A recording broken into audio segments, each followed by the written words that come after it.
Hello दोस्तों, तो आज इस वीडियो में हम लोग सीखेंगे कि काउंट इफ और काउंट इफ एस आप कैसे यूज़ करते हैं एक्सेल में। इस वीडियो में मैं आपको एकदम डिटेल में काउंट इफ फंक्शन कैसे यूज़ करना है वो एक्सप्लेन करते जाऊंगी। ये बहुत ही एडवांस और यूज़फुल फंक्शन है। इसको आप डेटा एनालिसिस के लिए कैसे यूज़ करोगे ये भी मैं आपको एक्सप्लेन करने वाली हूँ। वाइल्ड कार्ड कैसे यूज़ करोगे सब कुछ इसमें क्लियर होने वाला है।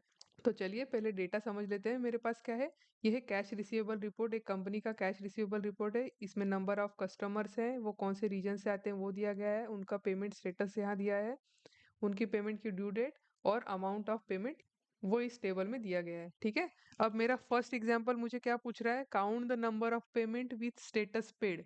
मतलब मुझे नंबर ऑफ सेल्स के काउंट चाहिए जिसमें सिर्फ पेड लिखा है। अब यहाँ पे मेरे पास सिर्फ सिंगल क्राइटेरिया है जो कि है पेड, तो इसीलिए मैं यहाँ पे काउंट इफ यूज कर रही हूँ। मैंने इक्वल टू प्रेस किया है, count if tab, TAB tab जिस की पे लिखा है उसे आपको प्रेस करना है तो आपका फॉर्मूला सिलेक्ट हो जाएगा। इसके बाद वो मुझे पूछ रहा है रेंज। रेंज क्या है, वो रेंज वो कॉलम होता है जहाँ पे आपका पेड करके जो सेल है मिलेगा उसको, जहाँ पे वो फाइंड आउट करेगा उसी को रेंज बोला जाता है। तो इसीलिए हम लोग यहाँ पे फर्स्ट सेल पे आएंगे। कंट्रोल शिफ्ट डाउन एरो की से हम लोग इस कॉलम को, इस रेंज को सिलेक्ट कर लेंगे। ठीक है। अब कंट्रोल बैक स्पेस दोनों को साथ में प्रेस करना है और हमको फॉर्मूला में वापस जाना है, कॉमा देना है और हमारा क्राइटेरिया क्या है, पेड। आप या तो लेफ्ट एरो की से इस तरह से सेल सिलेक्ट करके ब्रैकेट क्लोज करके एंटर प्रेस कर सकते हो, या फिर आप कोट्स में पेड लिख सकते हो। पेड लिख दिया मैंने, कोट्स क्लोज कर दिए, ब्रैकेट दे दिया और एंटर प्रेस कर दिया। अब यहाँ पे मुझे नंबर ऑफ सेल्स मिल गए हैं 7। 7 ऐसे कस्टमर है जिनका पेमेंट पेड स्टेटस में है। अभी देखिए सेकंड क्वेश्चन क्या है। सेकंड क्वेश्चन है count the number of payments overdue in Maharashtra region, कि महाराष्ट्र रीजन के कितने कस्टमर है जिनका पेमेंट स्टेटस ओवर ड्यू है। ठीक है। तो मैं जहाँ आंसर चाहिए उस सेल में आ गई हूँ, इक्वल टू प्रेस किया मैंने। अब यहाँ पे ध्यान दीजिए मैं काउंट इफ नहीं यूज कर सकती क्योंकि मेरे पास दो क्राइटेरिया है, ओवर ड्यू और महाराष्ट्र। इसीलिए मैं यहाँ पे यूज करूंगी काउंट इफ एस, COUNTIFS, और मैंने टैब प्रेस कर दिया है। अब मेरा रेंज पहले क्या होगा, वो होगा स्टेटस का कॉलम। स्टेटस के कॉलम में फर्स्ट सेल पे आके कंट्रोल शिफ्ट डाउन एरो की प्रेस किया मैंने, कॉमा दे दिया है। उसके बाद मैंने क्राइटेरिया 1 ओवरड्यू वाला सिलेक्ट किया है सेल और कॉमा दे दिया है। क्राइटेरिया रेंज 2 क्या होगा हमारा, महाराष्ट्र हमें मिलेगा रीजन के कॉलम में, तो हम लोग रीजन के कॉलम को सिलेक्ट कर लेंगे, कंट्रोल शिफ्ट डाउन एरो की, कॉमा, और दूसरा जो क्राइटेरिया है महाराष्ट्र उसको भी मैंने सिलेक्ट कर लिया है, ब्रैकेट क्लोज एंटर। इजी। ध्यान रखिए आप यहाँ पे जब भी रेंज सिलेक्ट करते हैं तो रेंज के जो रोज है वो सेम होने चाहिए। जैसे C3 to C27 क्राइटेरिया 1 का रेंज है, देन क्राइटेरिया 2 का रेंज भी 3 to 27 ही होना चाहिए, अदरवाइज आपका आंसर गलत आ सकता है। यहाँ पे हमें पूछा गया count the number of payments overdue in Maharashtra region which are greater than 50,000। यहाँ पे मेरे पास 3 क्राइटेरिया है, ओवर ड्यू, महाराष्ट्र और 50,000। इक्वल टू साइन देंगे, उसके बाद लिखेंगे count if s, tab press करेंगे। फर्स्ट क्राइटेरिया है ओवर ड्यू, उसके लिए हम लोग स्टेटस के कॉलम में आएंगे और इसे सिलेक्ट कर लेंगे। इसके बाद कॉमा देंगे और हम लोग ओवर ड्यू सिलेक्ट करेंगे, कॉमा देंगे। क्राइटेरिया रेंज 2 है हमारा रीजन का कॉलम, रीजन के कॉलम में आएंगे उससे सिलेक्ट करेंगे, कॉमा देंगे। फिर हम लोग महाराष्ट्र सिलेक्ट करेंगे, कॉमा देंगे। हमारा थर्ड क्राइटेरिया जो है वो ग्रेटर देन 50,000 है, उसका क्राइटेरिया रेंज कहाँ होगा, तो अमाउंट के कॉलम में। तो मैं पहले अमाउंट का कॉलम सिलेक्ट कर लेती हूँ, कॉमा दे दिया मैंने। अब हमारा क्राइटेरिया है ग्रेटर देन 50,000, सो मैं कोट्स में ग्रेटर देन साइन दूंगी, एंड लिखूंगी और फिर ये 50,000 का जो सेल है उसको सिलेक्ट करूंगी, ब्रैकेट क्लोज करूंगी और एंटर प्रेस करूंगी। इस तरह से मुझे मेरा आंसर मिल जाएगा। अगर मुझे चाहिए 50,000 लिखे हुए सेल भी इंक्लूड करूं तो मुझे क्या करना पड़ेगा, इस ग्रेटर देन के साथ मुझे इक्वल टू साइन देना पड़ेगा। तो इससे क्या हो जाएगा, जिस सेल में 50,000 लिखा है वो भी इंक्लूड हो जाएगा। बट क्योंकि हमारे क्वेश्चन में सिर्फ ग्रेटर देन 50,000 चाहिए, इसीलिए मैं सिर्फ ग्रेटर देन की ही साइन रखूंगी। ओके। और मेरा जो आंसर है वो 5 आएगा। तो चलिए हम लोग आंसर को क्रॉस चेक कर लेते हैं। मैं पहले ना टेबल को फिल्टर लगा लूंगी। मैंने हेड चूज किया है, उसके बाद सॉर्ट एंड फिल्टर में फिल्टर को क्लिक किया है और फिल्टर यहाँ पे लग गया है।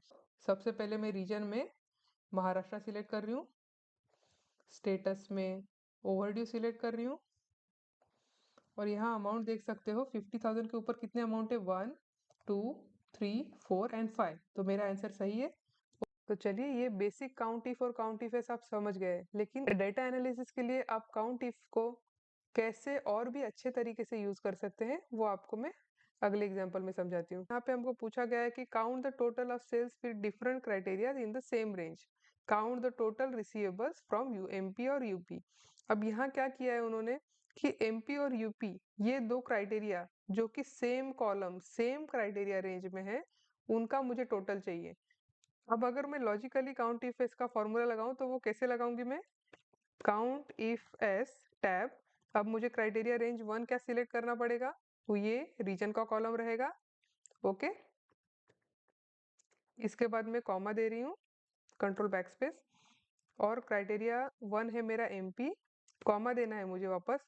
फिर से मैं क्राइटेरिया रेंज 2 क्या होगा, मेरा रीजन का ही कॉलम होगा, तो फिर से मैं उसी को सिलेक्ट कर रही हूँ। उसके बाद कंट्रोल बैकस्पेस कॉमा, फिर मैं क्राइटेरिया 2 क्या सिलेक्ट कर रही हूँ, यूपी।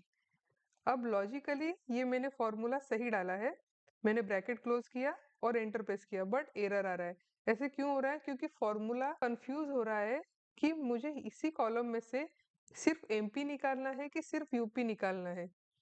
उसको ये नहीं समझ में आ रहा है कि मुझे उन दोनों का सम चाहिए, टोटल चाहिए। तो अगर ऐसा आंसर चाहिए हमें तो देखते हैं कि काउंट इफ एस का यूज कैसे होता है। सबसे पहले हम इक्वल टू प्रेस करेंगे, काउंट इफ एस टैब, इसके बाद हमें चाहिए क्राइटेरिया रेंज 1, जो कि हम इसे सिलेक्ट कर लेंगे रीजन के कॉलम को। कंट्रोल शिफ्ट डाउन एरो की को प्रेस करते हुए मैं ये सिलेक्ट कर रही हूँ। कंट्रोल बैकस्पेस से मैं वापस फॉर्मूला में आई, कॉमा दे दिया मैंने। अब जब मुझे क्राइटेरिया सिलेक्ट करना है तब मैं क्या कर रही हूँ, ध्यान से देखिए, मैं एमपी के सेल पे आई हूँ, मैंने शिफ्ट प्रेस किया है, शिफ्ट के साथ मैं राइट एरो की पकड़ के दोनों को एक साथ सिलेक्ट करूंगी। ठीक है, ये मैंने कर लिया, मैंने ब्रैकेट क्लोज किया है, बट डोंट प्रेस एंटर। अब आपको क्या करना है, आपको जाना है काउंट इफ के फॉर्मूला के एकदम स्टार्टिंग पॉइंट पे। यहाँ पे आपको लिखना है सम, SUM सम। यहाँ पे आपको ब्रैकेट अलग से स्टार्ट करना है, ब्रैकेट देके, क्योंकि इसका ब्रैकेट यहाँ स्टार्ट हुआ है तो वो एंड फिर से आखिर में होगा, तो हम लोग एक और ब्रैकेट देंगे सम के फॉर्मूला के लिए, और अब हम एंटर प्रेस करेंगे। अब हमें हमारा टोटल मिल गया है कि हमारे रीजन के कॉलम में कितने कस्टमर हैं जो यूपी और एमपी रीजन के हैं। चाहिए तो हम लोग क्रॉस चेक कर लेते हैं, मैं यहाँ पे फिल्टर लगा लेती हूँ। अब हम लोग यहाँ पे रीजन में जाएंगे और सिर्फ एमपी और यूपी को सिलेक्ट कर रही हूँ मैं। अब आप देख सकते हैं मैंने इसको सिलेक्ट कर लिया, ये टोटल काउंट आ गया है, देखिए आप यहाँ नीचे काउंट आ जाता है 13 नंबर्स। ठीक है, ये हमारा आंसर सही है। कंट्रोल जेड, कंट्रोल जेड, ये फिल्टर निकाल दिया है मैंने। चलिए अब नेक्स्ट एग्जांपल को देखते हैं हम लोग। यहाँ पे हमको बोला गया है count the total sales except one criteria in the same range. ठीक है, इन्होंने बोला है कि मुझे टोटल निकालना है, बस एक क्राइटेरिया को स्किप करना है। तो यहाँ क्वेश्चन है count the total receivable from all the region except UP, UP को छोड़ के बाकी सारे रीजन्स को टोटल मुझे दे दो। तो इसके लिए हम फॉर्मूला कैसे डालते हैं वो देखते हैं, equal to count if s tab, इसके बाद हमको क्राइटेरिया रेंज सिलेक्ट करना है, फर्स्ट सेल पे आए, कंट्रोल शिफ्ट डाउन एरो की। ठीक है, कॉमा दे दिया मैंने। अब हम नॉट इक्वल टू का साइन कैसे देंगे, कोट्स में हम लोग ग्रेटर देन और स्मॉलर देन इनको साथ में लिखेंगे, कोट्स को क्लोज करेंगे, एंड लिखेंगे, और सेल को सिलेक्ट कर सकते हो या कोट में यूपी लिख सकते हो, दोनों चलेगा। यहाँ पे मैं सेल सिलेक्ट कर रही हूँ, ब्रैकेट को क्लोज कर रही हूँ और एंटर। अब इसने मुझे आंसर दे दिया है कि टोटल जो सेल्स है वो है 20। चलिए चेक कर लेते हैं इसको हम। मैं सिर्फ यूपी के सेल देख रही हूँ कितने हैं, सिर्फ यूपी के देख सकते हैं आप 5 सेल्स हैं। ओके, और टोटल हमारे कस्टमर से 25, 25 माइनस 5 इज 20। ओके, इसमें ब्लैंक सेल्स भी काउंट हुए हैं, ये ध्यान दीजिए। थर्ड जो एग्जांपल है इसमें इसमें इन्होंने बोला है काउंट ब्लैंक सेल्स, ऐसे कितने कस्टमर है जिनके नाम के सामने मैंने रीजन का कॉलम ब्लैंक रखा हुआ है, equal to count if s tab, मैंने फिर से क्राइटेरिया रेंज को सिलेक्ट कर लिया है, कॉमा दे दिया है, कोट्स में कुछ भी नहीं लिखना है, quotes and again quotes, bracket close, enter. कितने ब्लैंक सेल्स है? 3, 1, 2 एंड 3। तो चलिए इस एग्जांपल में मुझे पूछा गया है कि count the sales between two criteria dates in the same range. हमारी जो डेट्स हैं दो, उनके बीच का मुझे काउंट चाहिए, बट क्राइटेरिया रेंज सेम है। ठीक है, मुझे क्वेश्चन क्या पूछा गया है? Count the sales containing payment status as overdue between 1st January 2025 to 31st January 2025। तो उसे काउंट इफ से हम लोग कैसे करेंगे देखते हैं। Equal to sign count if s, tab press करेंगे, क्राइटेरिया रेंज होगा हमारा ड्यू डेट, इसे हम सिलेक्ट कर लेंगे, कंट्रोल बैकस्पेस, कॉमा। अब हमारा फर्स्ट क्राइटेरिया क्या है कि date should be greater than 1st January, 1st January 2025 की बाद की डेट चाहिए, इसीलिए हम लोग कोट्स में लिखेंगे ग्रेटर देन एंड, और फिर 1st जनवरी का सेल सिलेक्ट करेंगे, कॉमा देंगे, फिर से क्राइटेरिया रेंज 2 हमारा सेम होगा, ड्यू डेट का कॉलम। यहाँ पे हम आ गए, कंट्रोल शिफ्ट डाउन एरो की, कंट्रोल बैकस्पेस से फॉर्मूला में वापस गए हैं, कॉमा दे दिया है। 31st जनवरी 2025 के पहले की डेट होनी चाहिए, तो हम लोग क्या करेंगे, कोट्स में स्मॉलर देन एंड प्रेस करेंगे और 31st जनवरी का डेट सिलेक्ट कर लेंगे, ब्रैकेट क्लोज करेंगे और एंटर प्रेस करेंगे। यहाँ पे मुझे काउंट मिल गया है 11। अगर आपको चाहिए कि मैं 1st जनवरी और 31st जनवरी का भी काउंट चाहती हूँ, तो मैं क्या करूँगी, इस ग्रेटर देन साइन के साथ इक्वल टू लगा दूंगी, और यहाँ पे भी मैं स्मॉलर देन साइन के साथ भी इक्वल टू लगा दूंगी और एंटर प्रेस कर दूंगी। अब मुझे मेरा ये नंबर मिल गया है जिसमें पूरे जनवरी मंथ में जितने कस्टमर्स का स्टेटस ओवर ड्यू है वो आ गया है। तो चलिए नेक्स्ट एग्जांपल देखते हैं। यहाँ पे हमको use the wild card and search for the client having surname as a Singh. ठीक है, यहाँ पे हमको क्या चाहिए, हमको उन सारे कस्टमर्स का काउंट चाहिए जिनका सरनेम सिंह है, equal to count if s, tab press करूंगी। अब यहाँ पे पहले मैं क्राइटेरिया रेंज सिलेक्ट करूंगी जो कि नेम का कॉलम होगा।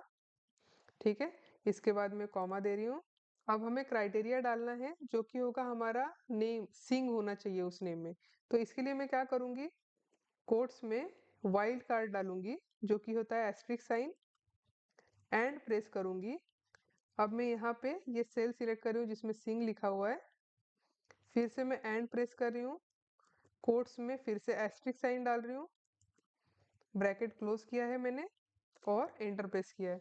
हमारे लिस्ट में 4 ऐसे कस्टमर है जिनके नाम के आगे या पीछे सिंग लगा हुआ है। इस तरह से हमने काउंट इफ और काउंट इफ एस को एकदम डिटेल में वाइल्ड कार्ड के साथ कैसे यूज करना है, डेटा एनालिसिस के लिए कैसे यूज करना है आपने देख लिया है। इसे यूज कीजिए, अपना काम आसान बनाइए, और मेरे चैनल को शेयर, लाइक और सब्सक्राइब करना मत भूलिए। Thank you.